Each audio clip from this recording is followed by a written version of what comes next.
Right, the curve of the equation y equals 2x minus x squared, which is this one here, and the line of the equation are 2 minus x, which is a straight line, intersects the point P.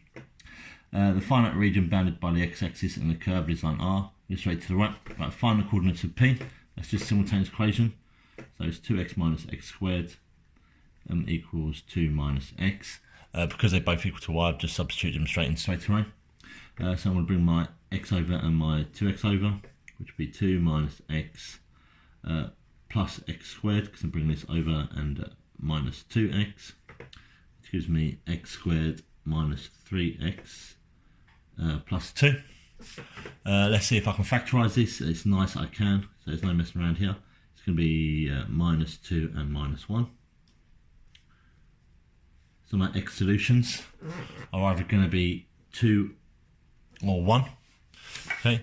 Now if I look at this, you've got to think which one's more suitable, and I thought about it for a while, but the key is here I've got 2. So you've got to think this curve actually goes all the way around and matches it there. So it can't be 2, so it must be 1. It asks for the coordinates, so I need to substitute back into one of the equations. It doesn't matter which one I'm doing it. So x equals 1. So let's do it for that one here. Y equals 2 minus x. Y equals 2 minus 1. So y equals 1. So that's my 2 coordinates. I'm going to make it clear. X equals 1. Y equals 1.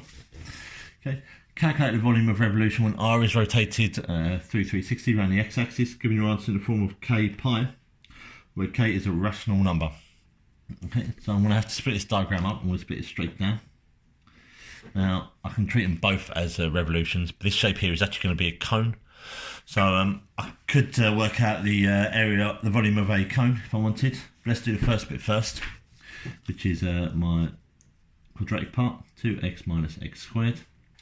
So to work out the volume of revolutions, I need to times it by pi and square it.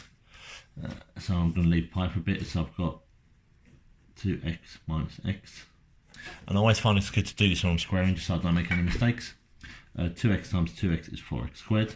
2x times negative x squared is negative 2x cubed. I'm doing the same, minus x squared times 2x, which is another minus 2x cubed.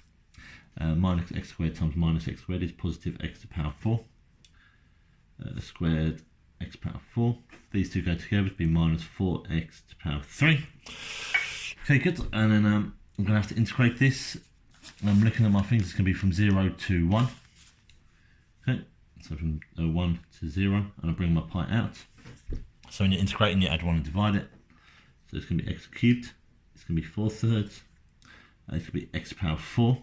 4 divided by 4 is 1, so I'm just going to leave it as x to the power 4. It's going to turn to x to the power 5. I want nothing to divide it, so it's just going to be a fifth. Okay, put my box round, and again it was from 1 to 0. So I'm just going to substitute 1 in. So what 1 cubed is just actually going to be 4/3. That's going to be 1. That's going to be a fifth. I'm not going to bother subtracting by 0 because I just don't want to. So I'm just going to use my calculator to do this.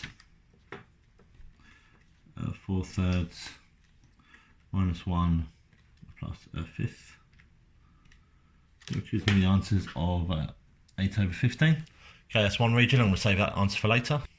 But of course I've got to times it by pi, because you can't times everything by pi, which I left out a little bit earlier. Now I have to consider my other part here, which is the cone. I'm going to treat it as a cone because I'm getting bored of doing it the other way. So it's like a cone like that. Okay. And that's like my axes. I know my radius is 1. So if I think about my volume of shapes, I know it's going to be base, which is my pi r squared, times my height, divided by 3. So I know so it's going to be pi times 1 squared. My height is all the way along there, which is there to there.